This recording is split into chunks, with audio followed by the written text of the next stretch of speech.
Eşk olsun.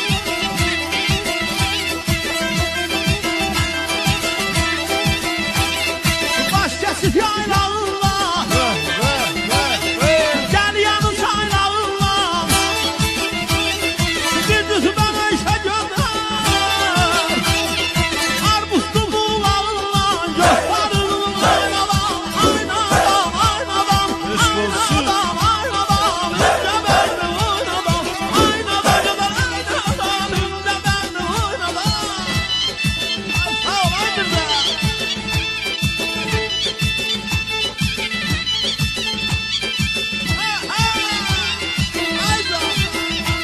Ay maşallah. Eşk olsun.